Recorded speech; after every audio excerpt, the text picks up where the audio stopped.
Waalaikumsalam warahmatullahi wabarakatuh. Alhamdulillah, alhamdulillahilladzi an'amana bi ni'matil iman wal islam. Wassalatu wassalamu ala rasulillah sayyidina wa maulana Muhammadin abdul khalqi wa khairil anam wa ala alihi wa ashabihi alladziina kanu bi salam. Yang saya muliakan seluruh pengurus mushola al-barakah. Mohon maaf kami sebutin namanya, namun tidak mengurangi rasa hormat kami kepada para pengurus, terutama almarhum Bapak Haji Marsudi yang sedang sakit. Mudah-mudahan Allah memberikan kesehatan. Amin ya rabbal alamin. Para guru-guru yang hadir, juga tokoh masyarakat, para pemuda, dan termasuk ibu-ibu sekalian. Alhamdulillah, pada malam hari ini kita berkumpul dalam keadaan senang, girang, ya. Ada makanan di depan kita itu karena suasananya beda, ya. Biasanya kita hadir untuk mengikuti pengajian, sekarang dialihkan pengajian ya, untuk memperingati Isra Mi'raj Nabi Muhammad SAW. Mudah-mudahan kehadiran kita tidak mengurangi pahala. Mudah-mudahan Allah balas kehadiran kita ini dengan balasan dan imbalan pahala yang sebesar-besarnya, dan semoga Allah berkenan mengampuni kekurangan, kesalahan dan dosa-dosa kita, dan semoga terus Allah bukakan pintu hati kita sehingga dengan mudah kita dapat menerima nasihat-nasihat dan petuah-petuah agama. Amin ya rabbal alamin. Hadirin, peristiwa Isra dan Mi'raj secara globalnya umat Islam sudah pada tahu. Jadi di sini ada dua macam, yang pertama Isra, yang kedua Mi'raj. Isra itu kan perjalanan dari masjid ke masjid, dari Masjidil Haram ke Masjidil Aqsa. Kalau Mi'raj dari Masjidil Aqsa naik ke atas, kata orang vertikal. Kalau tadi itu Mi'raj horizontal, dari bumi ke bumi, dari masjid ke masjid. Nah ini yang naik ke atas ini, ya. Nah itulah dari Masjidil Aqsa ke Sidratil Muntaha. Jadi dua macam Isra dan Mi'raj ini yang dialami oleh Nabi Muhammad SAW. Ini peristiwa besar, ya, peristiwa yang Allah berikan hanya buat Nabi Muhammad SAW. Nabi-nabi, rasul-rasul yang lain Allah tidak berikan peristiwa semacam ini. Nah, ini menandakan sayangnya Allah kepada Nabi Muhammad SAW. Hadirin, memang Nabi berdakwah dengan susah payah selama di Mekah, ya, diteruskan di Madinah. Kita tahu beliau berdakwah di Mekah 13 tahun, kemudian di Madinah 10 tahun. Jadi jumlah dakwah Nabi 23 tahun. Yang paling berat di Mekah, itu paling berat karena yang mereka ogah beralih dari menyembah patung kepada menyembah Tuhan yang Esa, Allah Subhanahu wa Ta'ala. Mereka bersikuku tetap menyembah patung. Maka Nabi 13 tahun di Mekah itu hasilnya belum banyak saudara-saudara. Nah, ini peristiwa Isra dan Mi'raj, ada istilah sekarang kronologi begitu. Apa itu kronologi? Itu biasa dipakai oleh polisi para hadirin. Ya, ketika dia melakukan suatu kasus, dibilang kasus ini kronologinya demikian. Ini kronologi saudara-saudara, artinya urutan waktu atas waktu peristiwa. Morokan apa ya? Belum. Jadi kronologi Isra Mi'raj adalah urutan waktu dari peristiwa Isra dan Mi'raj tersebut. Ada saudara-saudara, sebelum terjadi Isra dan Mi'raj, ada hal yang Nabi hadapi, dan yang dihadapi oleh Nabi amat sangat berat begitu. Mulai yang pertama, wafatnya istri beliau yang bernama Khadijah. Ini Khadijah saudara-saudara yang memberikan dukungan, bahkan 1000% dukungan diberikan oleh suami beliau, Nabi Muhammad SAW. Kita tahu kan Nabi, maaf ya, orang nggak ada ya, yatim piatu, masih kecil aja dia ame kakeknya Abdul Muthalib. Kemudian kakeknya meninggal, diasuh oleh pamannya Abu Thalib. Kemudian Abu Thalib juga banyak anaknya. Maka Nabi kadang-kadang ngangon kambing orang-orang Mekah itu mendapat upah saudara-saudara. Nah, itu contoh kemandirian Nabi. Nabi itu orang yang mandiri, dari kecil udah mandiri orang hadirin. Ya. Ini anak kita udah gede masih ngerobohin kantong baba. Acuh saudara-saudara ya, kerja ogah, maunya ngerokok di Samsu makan enak, berat para hadirin. Yang begini kata saya nggak maju. Mandiri, Nabi mandiri itu, masih kecil aja udah ngangon kambing. Gedean dikit dia ngikut pamannya tadi itu yang ngurusin. Dagang jauh banget ke negeri Syam. Sekarang itu Palestina itu negeri Syam itu. Yordan harus negeri Syam, Syria negeri Syam. Dari Mekah ke Syam itu jauh banget. Buat dagangan paman beliau. Kemudian saudara-saudara udah gedean lagi dewasa, baru bawa dagangan Khadijah. Nah disinilah para hadirin, Khadijah melihat Nabi Muhammad orangnya jujur, orangnya lempeng begitu. Maka dia melamar, bukan laki yang melamar perempuan, dia melamar. Dia melamar kepada pamannya Abu Thalib. Singkat kata, ya jadilah pernikahan saudara-saudara.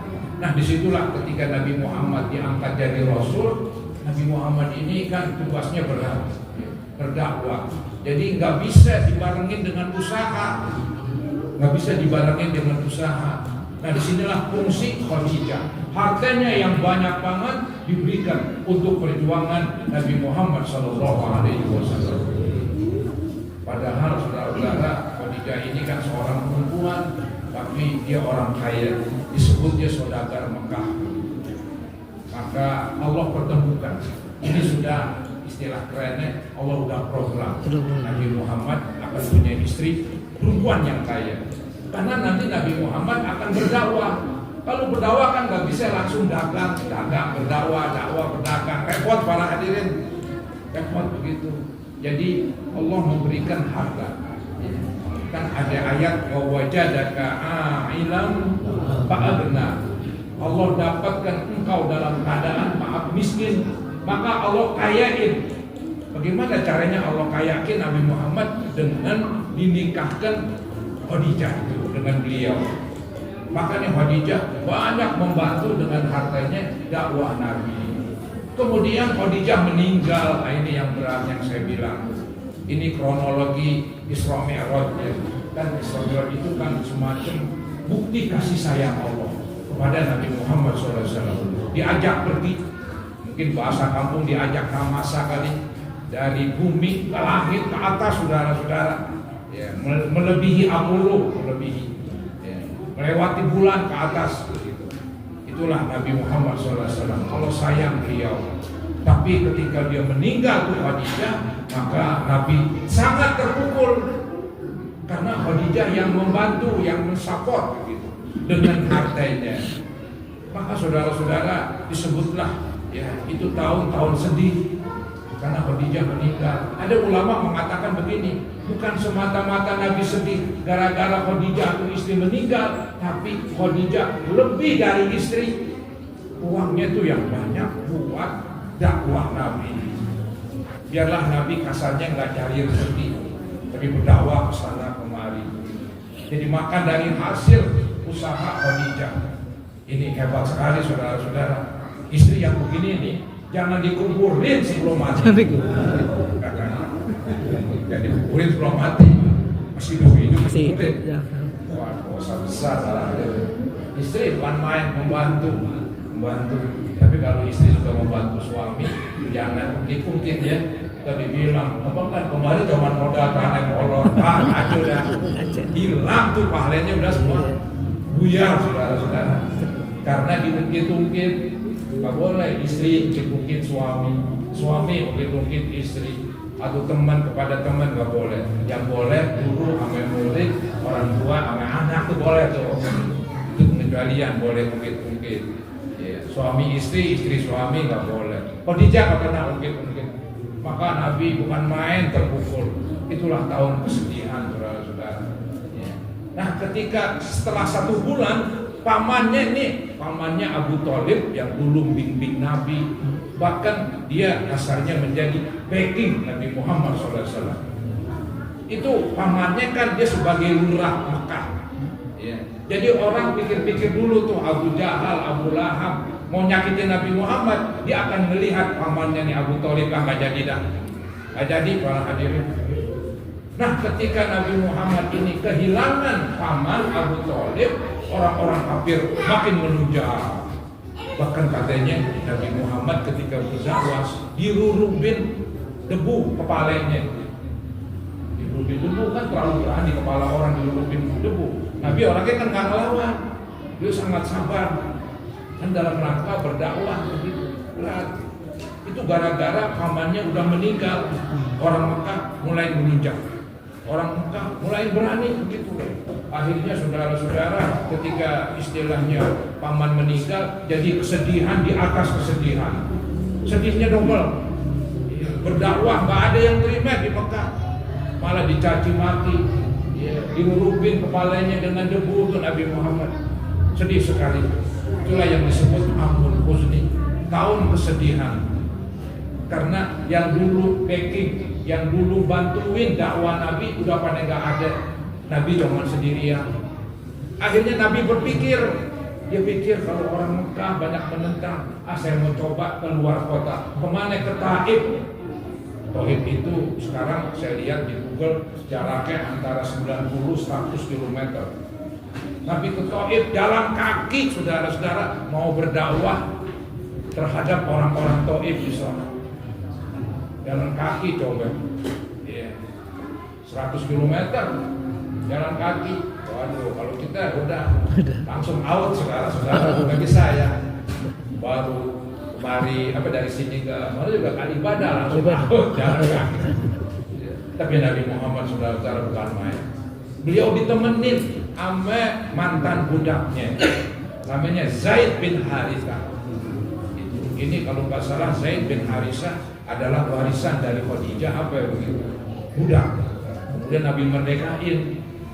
Habis Nabi merdekain, Nabi jadiin anak angkat. Zaman dulu ada anak angkat begitu, langsung dirubah. Dulu namanya Zaid, bapaknya Harithah, sekarang diganti Zaid bin Muhammad.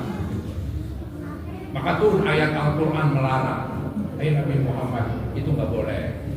Biarkanlah Zaid bin Harithah, jangan Zaid bin Muhammad.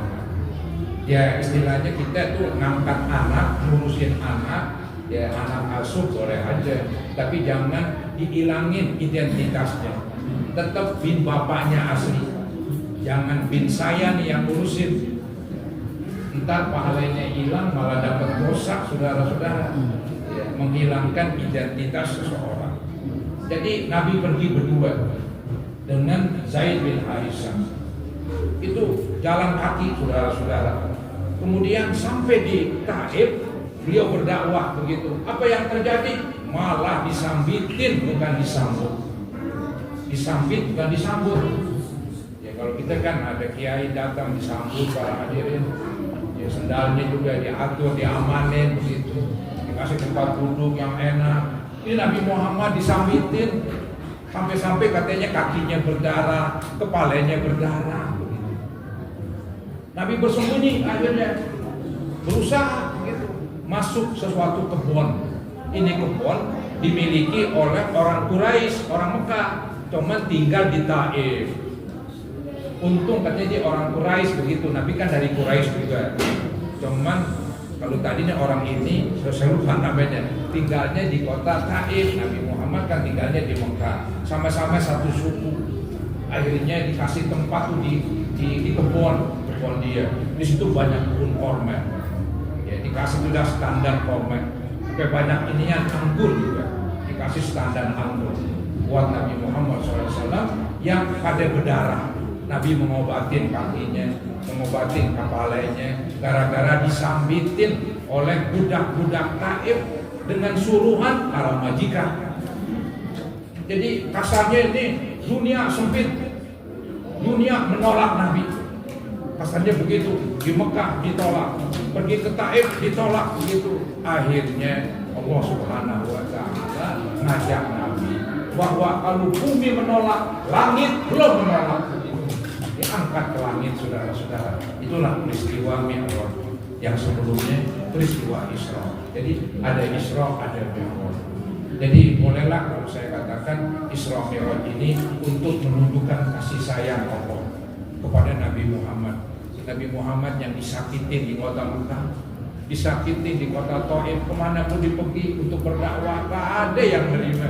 Hanya beberapa orang aja katanya, hanya beberapa orang saja. Untung Allah Subhanahu wa Ta'ala memberikan semacam semangat lagi diajak Isra Mi'raj. Ibarat lampu nih, ya akinya di-strobe biar kuat lagi nyalanya, saudara-saudara. Tapi mungkin bahasa kitanya udah ya lemes sudah. Ya, tapi beliau nggak lemes begitu. Ada doa yang beliau lantunkan.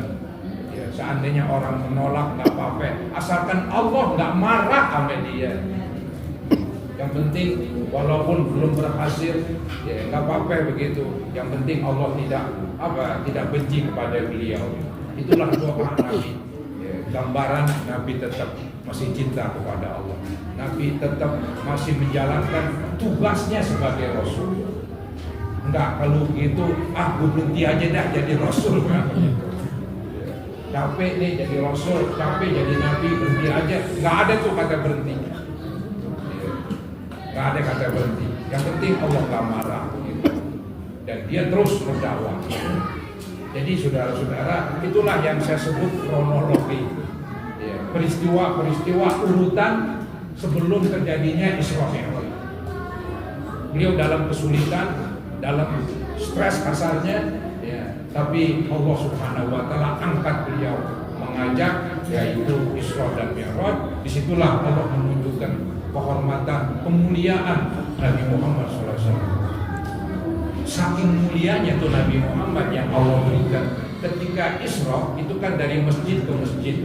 Ya, itu di Baitul Maqdis Nabi jadi imam, makmumnya para nabi-nabi. Padahal kan Nabi Muhammad datangnya belakangan. Nabi Muhammad kan paling bawah, Nabi Adam, Nabi terus tuh banyak banget sampai Nabi Isa jadi makmum, Nabi Muhammad jadi imam. Nah, ini untuk menggambarkan begitu mulia Nabi Muhammad SAW. Nanti naik ke atas disambut oleh nabi-nabi yang udah istilah kasarnya udah meninggal, tapi sudah utara mereka Allah buat bisa bertemu dengan Nabi Muhammad. Setiap pintu langit ada penjaganya, di situ ada nabi-nabi yang mendahului. Siapa ini? Muhammad, ayo masuk, dibukain pintu. Beliau ditemani oleh Jibril. Jadi Allah muliakan dengan adanya Nabi setelah mendapat kesulitan-kesulitan yang berat.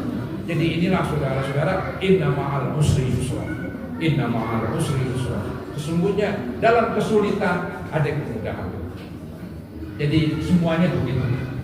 Kata orang apa itu? Every beginning is difficult. Itu orang apa itu ya? Orang Tegal, orang Manado ngomong begitu. Setiap permulaan susah.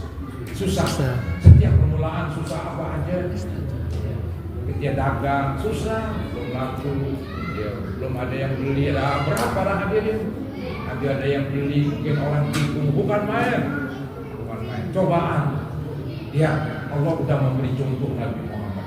Kesulitan-kesulitan dilalui, akhirnya kemuliaan yang didapat. Maka beliaulah ketemu saudara-saudara dengan Allah pasarnya. Disitulah Allah Subhanahu Wa Taala mewajibkan umat Islam sholat 5 waktu, dan sholat ini langsung diterima oleh Nabi Muhammad SAW. Enggak pakai perantara. Kalau peraturan yang lain melalui Jibril. Ini saudara-saudara, itu katanya ketika sampai ke Sidratul Muntaha, kata-kata muntaha itu kan penghabisan. Jibril nggak ikut karena Nabi kan masih naik lagi ke atas. Ada yang namanya rob istilahnya itu. Ya, Nabi naik ke atas lagi. Kata Jibril, saya nggak ikut sampai di sini aja.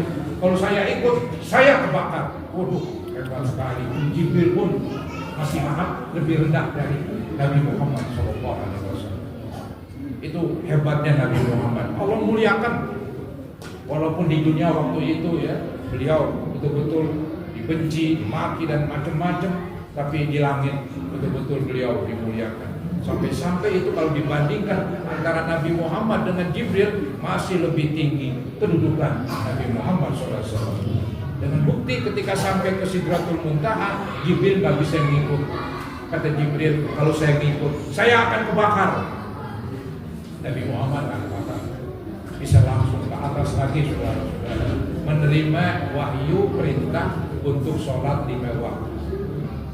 Maka dari itu, kalau Nabi Muhammad udah Isra Mi'raj, nah kita pun harus Mi'raj juga, saudara-saudara.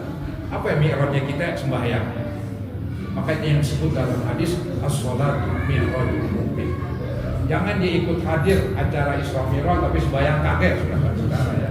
Dia belum Mi'raj namanya. Jadi setiap orang mesti Mi'raj. Mi'rajnya kita apa? Sholat 5 waktu. Kalau Nabi Isra Mi'raj ketemu langsung, lalu kita saudara-saudara melalui sholat. Melalui sholat kita ketemu Allah. Kita berdialog. Kita ngomong kepada Allah melalui sholat. Maka dalam suasana peringatan Isra Mi'raj, mari kita perbaiki sholat kita. Kita buat sholat kita makin bagus, makin bermutu, makin berkualitas. Caranya bagaimana? Ya kita hadir ke pengajian. Ya ada pembahasan tentang sholat misalnya. Ya kita jadi banyak tahu tentang sholat. Nanti pada gilirannya sholat kita makin bagus, saudara-saudara. Karena bagusnya sesuatu ditopang dengan ilmu. Apa aja di dunia nih istilahnya. Orang bikin HP, bikin motor, itu kan selalu dikembangkan. Pakai apaan tuh? Bukan pakai dengkul, pakai tangan, pakai ilmu, pakai otak, saudara-saudara. Ilmu itulah yang membuat HP-nya kian lama, kian bagus. Ya, kan ada HP jadul, pencet sono, pencet kemari. Sekarang HP modern yang lebih hebat, cuman usap-usap aja. Hebat sekali itu HP. Itu gara-gara apa? Ilmu, saudara-saudara. Ilmu. Dulu nggak ada motor, sekarang ada motor canggih-canggihan, mobil, pesawat. Ini gara-gara apa nih? Ilmu. Ilmu penting sekali. Sembahyang pun begitu juga. Supaya dia makin cakep, makin bagus, sembahyang kita harus didukung dengan ilmu. Ilmu sembahyang, saudara-saudara. Begitu juga yang lain. Kita bermasyarakat, ya, bergaul, berdagang, bertetangga, berteman, itu kan ada ilmunya dalam Islam. Kita pelajari. Maka dengan adanya kita hadir di pengajian, ilmu kita bertambah. Nanti pada gilirannya kualitas akhlak kita makin bagus, kualitas ibadah kita makin keren. Begitulah pentingnya sembahyang, pentingnya ibadah-ibadah yang lain harus pakai itu. Jadi saudara-saudara, Isra Mi'raj kemuliaan Nabi. Nah kita pun umatnya enggak dikecewain. Kalau Nabi udah mulia, kita dimuliakan juga melalui sholat. Kita kita dimuliakan oleh Allah. Kita sujud kepada Allah, itu sesuatu yang mulia. Yang buruk tuh yang sujud kepada patung, itu yang aneh ya. Tapi kita sujud kepada Sang Pencipta, Sang Pencipta yang memberikan nikmat kepada kita. Itu adalah satu kehormatan dan satu kemuliaan. Dan nanti di akhirat, insya Allah dengan kita sholat, Allah Subhanahu Wa Taala akan memasukkan kita ke dalam surganya. Amin ya rabbal alamin. Hadirin di tenggorokan Bapak yang banget ini baik. Jadi saya punya mau minum lagi, kudunya dia baru kuat lagi nih. Tapi ya cukuplah Pak hadirin. Ini kan cerita Isra Mi'raj singkat. Saya singkat-singkatin aja begitu. Memang banyak yang Nabi hadapin, Nabi lihat dengan mata kepala. Ada istilah peragaan. Allah membuat peragaan. Ada yang nggak sholat. Gimana ceritanya? Itu ada batu gede banget dipukulin ke kepalanya. Kemudian kepalanya hancur, batunya ngelinding. Terus batu itu diambil lagi. Dan kepalanya itu rapat lagi, bagus lagi, dipukulin lagi itu dengan batu yang besar, pecah lagi hancur-hancuran, ngelinding ke batu, batunya diambil lagi begitu, dan ketika diambil kepalanya rapat lagi, cakep lagi, timpah lagi biar begitu. Itu berulang-ulang Nabi lihat. Maka Nabi bertanya, ini peragaan ini. Nabi tanya, itu siapa orang Jibril? Jibril menjawab, itulah umat kau yang gak sembahyang, saudara-saudara. Gak sembahyang, kepalanya diremukin. Kok kenapa kepala yang diremukin ini, yang dihancurin? Bukan tangan, kaki ini yang gak mau bergerak untuk sholat. Oh, karena saudara-saudara, yang membuat orang gak sholat, di pikirannya ngeres. Bawaannya males. Yang mendorong males nih pikiran, nggak semangat akhirnya, sehingga tidak sholat. Maka nanti di hari kiamat dipukul dengan batu besar sehingga kepalanya hancur, rapat lagi, pukul lagi, terus berulang-ulang dan berulang-ulang sebagai hukuman karena dulu dia di dunia males sholat. Tapi sih yang hadir di sini orang semuanya sholatan semua ini. Itu yang dimana tahu pokoknya. Saya nggak tahu yang dimana dia nggak sembahyang. Kadang-kadang kan maaf ya, ada baru kerja dikit, kerja tukang, kadang nggak sembahyang, baru kerja dua, belum yang lebih berat lagi. Jadi orang itu jadi nggak sembahyang bukan karena sembahyang berat, sembahyang enteng, paling 5 menit, 10 menit kelar. Sembahyang enteng, mana yang berat nih kepalanya, maka tadi diremukin ke kepala. Itu yang membuat orang males. Bukan sholatnya tuh, kalau dibilang sholatnya berat mah itu salah tuh omongnya. Kepala lu yang berat gitu, males maka melaksanakan sholat. Maka saudara-saudara laksanakan sholat dalam suasana kita ini memperingati yaitu Isra Mi'raj Nabi Muhammad SAW. Ada yang dibawa oleh Nabi yang paling mahal, itulah sholat.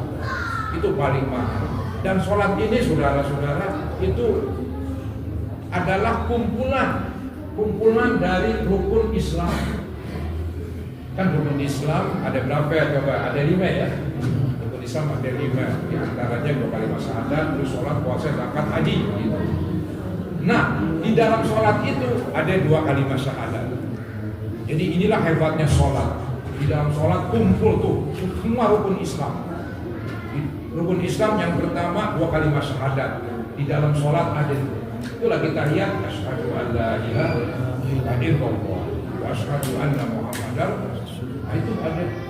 Kemudian di dalam sholat ada puasa. Loh, mana puasa? Itu sholat kan nggak boleh makan. Emang boleh puasa sampai sholat sambil ngisep permen? Wah, nggak bisa saudara-saudara. Sambil makan, sembahyang nggak boleh. Orang lagi sembahyang adalah mesti puasa walaupun hanya beberapa menit. Tapi di situ ada gambaran puasa. Orang yang sembahyang ada juga zakat. Loh, zakat kan ngeluarin duit. Mana dia tuh orang sembahyang ngeluarin duit? Oh, orang sembahyang itu kan waktunya tersita. Kadang-kadang kan banyak orang kenapa nggak sembahyang, sibuk. Jadi waktunya tersita untuk yang lain-lain. Dengan dia sembahyang, waktunya tuh ya disita beberapa menit. Itu kan waktu Dikatakan apa? Apa itu dikatakan? Time is money katanya. Ya. Waktu adalah uang. Jadi waktu adalah uang. Jadi orang yang sholat itu kan butuh waktu sekian menit. Itu seakan-akan ngeluarin zakat, ngeluarin duit saudara-saudara. Karena kalau dia kerja itu waktu buat sembahyang, apalagi Jumat dapat duit, tapi diogah, mohon laksanain sembahyang Jumat. Jadi di dalam sembahyang ada orang yaitu ngeluarin duit, cuman yang dikeluarin adalah waktu lebih mahal daripada duit. Itu yang disebut di dalam agama, dalam bahasa agama, al-waqtu athmanu minadz dzahab. Waktu lebih mahal dari emas.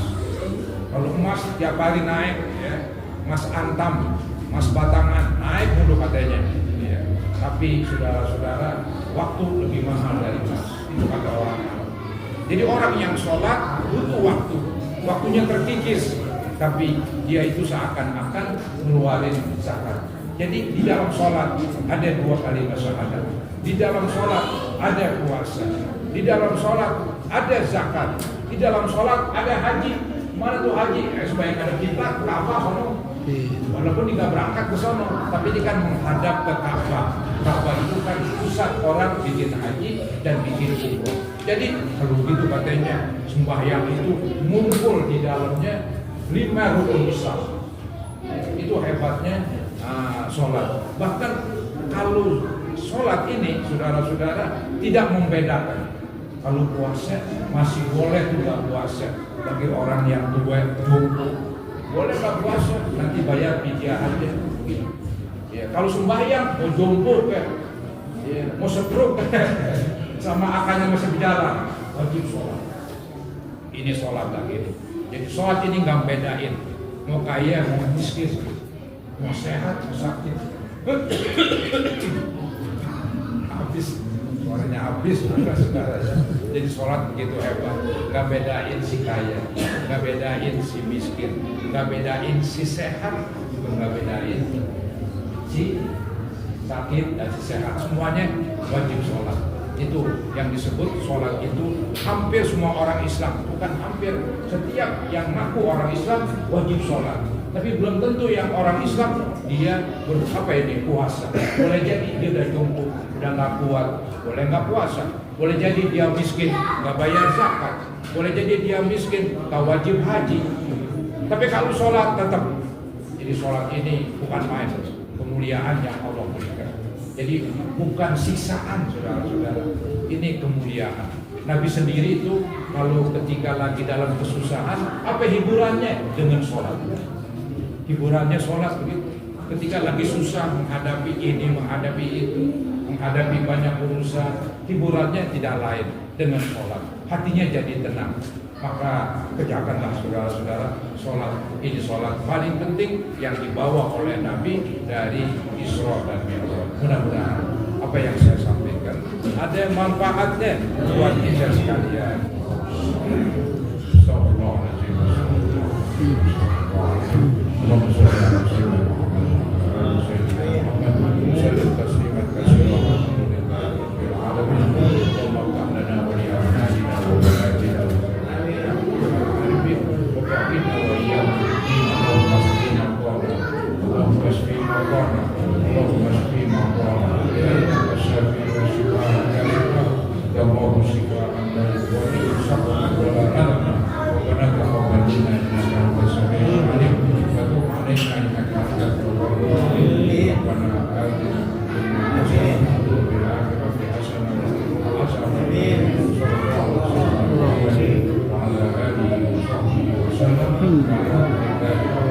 Amin.